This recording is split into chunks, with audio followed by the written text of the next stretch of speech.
До 1985 година броят на населението в България непрекъснато расте, а след 1990 година започва да намалява. Темповете на нарастване на населението са свързани с естественото и механичното движение и промените в територията. Между двете преброявания 1985 година и 1992 година за първи път се забелязва намаляване на броя на населението, което се обяснява с емиграция главно на турци през 1989 година, на млади хора в посттоталитарния период и отрицателния естествен прираст. Броят на населението през 2011 година е 7 милиона 364 570 души. Това е демографския потенциал на страната, фактор за нейното стопанско развитие. Броят на населението в перспектива подлежи на многостранна оценка.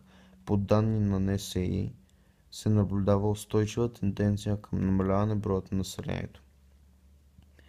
Геодемографската ситуация се определя от естественото и механичното движение на населението, от географското му разпределение и различните видове структури.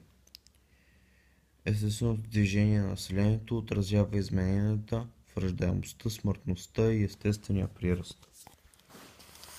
България има първи тип възпроизводство, който се характеризира с ниска раждаемост, висока смъртност и отрицателен естествен прираст.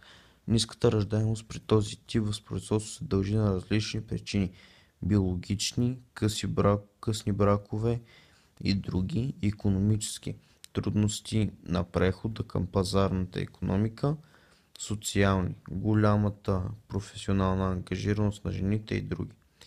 Раждаемостта в България непрекъснато намалява и до 1998 година тя е около 7,9%. След 1998 година се наблюдава увеличение на раждаемостта и през 2011 е 10%. Тези стойности обаче са по-ниски в сравнение с данните от предходните 2 години. Териториалните различия по отношение на раждаемостта непрекъснато намаляват.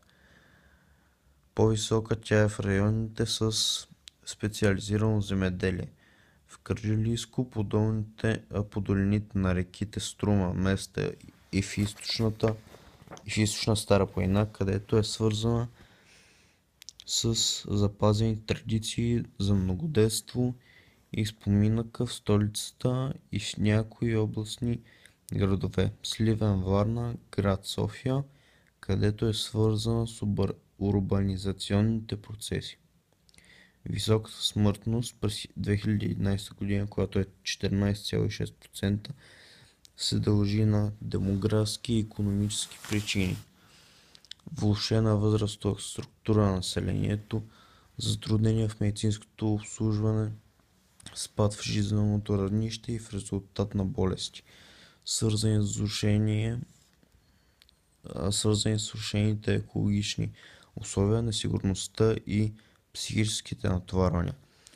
С най-висока смъртност са районите на северо-западна, северна, централна и югоизточна България, а с най-ниски стойности е смъртността в югозападна България.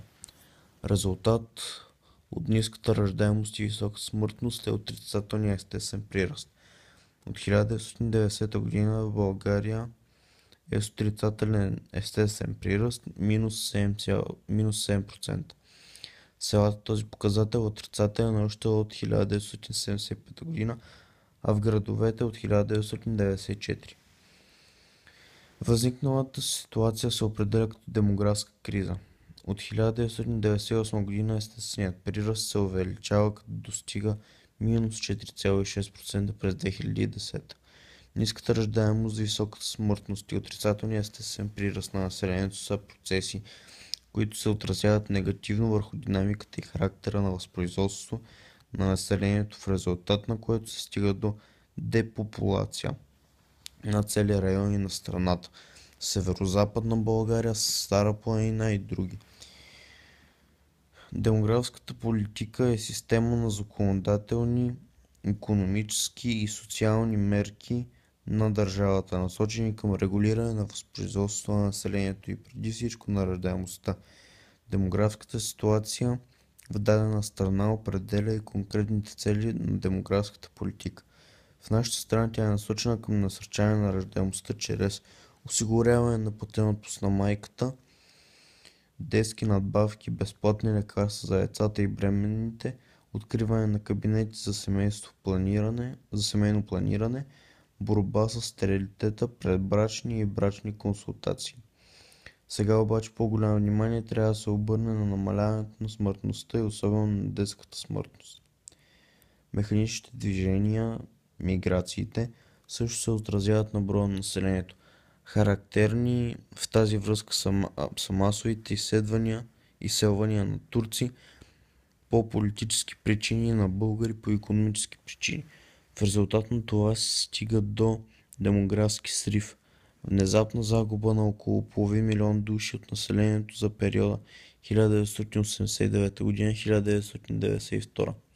След този период емигрирането продължава в границите на 30-40 хиляди души годишно към САЩ, Канада, Германия, Скандинавия и други.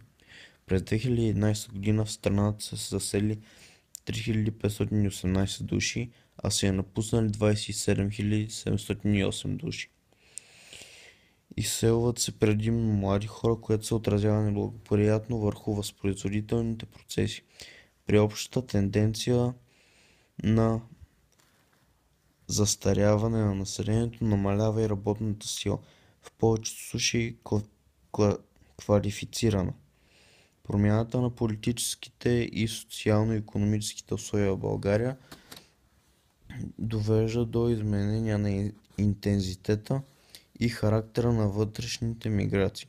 Масовите изследвания в посока от селата към градовете до 70-те години, свързани с бързото развитие на производителните сили и концентрацията на промишлените предприятия, дават отражение върху демографските процеси, които се проявяват сега. Обезлюдяване, остаряване на населението и така нататък. Най-интензивни са всекидневните миграции на работещите в промишлеността в Софийско, Варненско и други. Те рязко намаляват след 1990 година, 1991. Преди освобождението масови изследвания на българското население има след потушаване на въстания или след няколко руско-турски войни. Изследват се българи от Чипровско, Ямболско, Елховско, Североизточна България и други и се заселват главно в Румъния, Украйна и Молдова. Голяма част от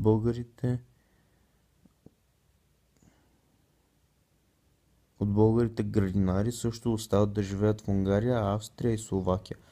След 1920 година голям брой българи емигрират главно по икономически причини и поставят основите на българските общности в САЩ, Канада, Аржентина, Австралия и други. Български общности в чужбина се формират и след конкреции на границите. Такъв е примерът с българите в Западните покрайнини.